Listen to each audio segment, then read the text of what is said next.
Résumé du livre Réussir l'analyse des besoins de Valérie Moatti. Introduction. Réussir l'analyse des besoins est un guide pratique conçu pour aider les professionnels à comprendre, structurer et répondre efficacement aux besoins des parties prenantes dans différents contextes, notamment en gestion de projets, innovation ou transformation organisationnelle. Ce livre met l'accent sur des outils concrets et des méthodologies éprouvées pour clarifier les attentes, éviter les malentendus et garantir des résultats alignés sur les objectifs. Contenu du livre. 1. Comprendre le concept de besoin. Le livre commence par définir ce qu'est un besoin. Valérie Moatti distingue le besoin explicite, formulé clairement par les parties prenantes, et le besoin implicite, non exprimé, mais crucial. Elle insiste sur l'importance d'identifier ces deux dimensions pour éviter les projets mal orientés. Exemple clé, l'histoire d'une entreprise qui développe un produit en fonction de ce que le client a demandé, mais qui échoue parce que les besoins implicites n'ont pas été compris. 2. Les étapes de l'analyse des besoins. Collecte des besoins, à travers des entretiens, des observations et des enquêtes. Priorisation des besoins, classement selon leur importance et leur urgence. Validation des besoins, impliquer les parties prenantes pour confirmer les conclusions. Formalisation, utiliser des documents clairs comme des cahiers des charges ou des diagrammes. 3. Outils et techniques. Techniques d'interview et d'écoute active pour clarifier les attentes. Cartographie des parties prenantes pour savoir à qui s'adresser. Diagramme Ishikawa, ou diagramme cause-effet, pour explorer les problèmes sous-jacents. Matrice Moscow pour prioriser les besoins. Au must-have, indispensable. Au should-have, important mais non critique. Au could-have, optionnel. Au want-have, non nécessaire. 4. Les défis fréquents. Les biais de communication. Les parties prenantes aux objectifs conflictuels. La gestion des attentes irréalistes.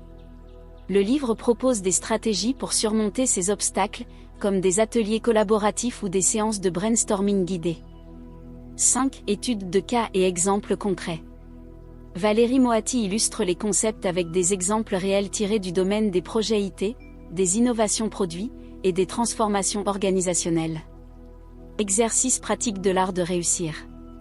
Exercice 1. Identifier les besoins implicites. 1. Choisissez un projet fictif ou réel, exemple, organiser un événement. 2. Listez les besoins explicites exprimés par les parties prenantes. 3. Réfléchissez aux besoins implicites possibles, exemple, ambiance, confort des participants. 4. Présentez vos conclusions et vérifiez auprès d'un groupe. Exercice 2. Priorisation avec la matrice Moscow. 1. Prenez une liste de tâches ou d'exigences liées à un projet, par exemple, lancer une chaîne YouTube. 2. Classez chaque tâche selon les catégories Moscow. Au must-have, équipement essentiel, caméra, micro. Au should-have, montage professionnel. Au could-have, effets visuels avancés. Au want-have, publicité coûteuse dès le départ. 3. Discutez les priorités avec votre équipe. Exercice 3. Utilisez le diagramme Ishikawa.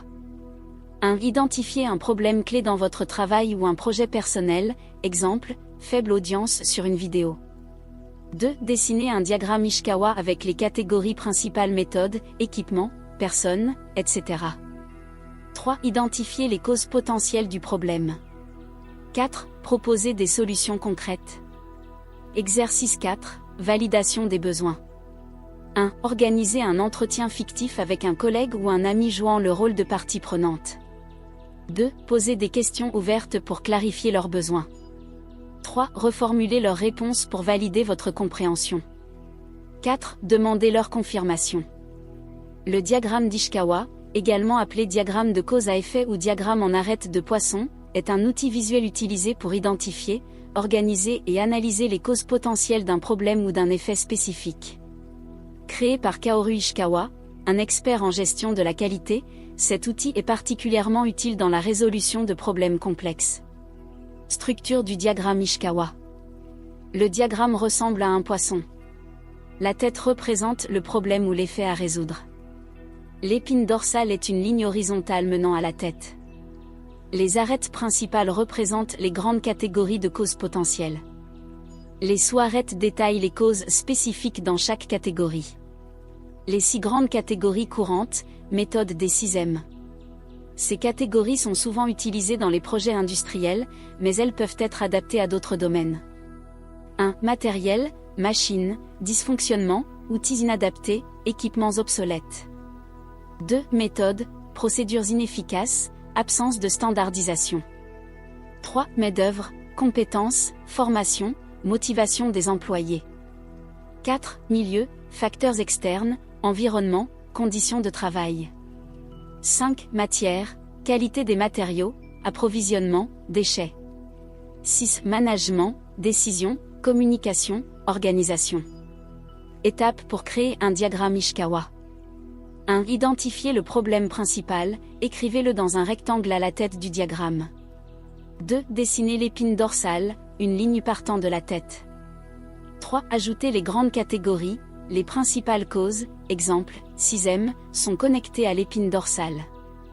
4. Ajoutez les causes secondaires, identifiez des facteurs spécifiques pour chaque catégorie.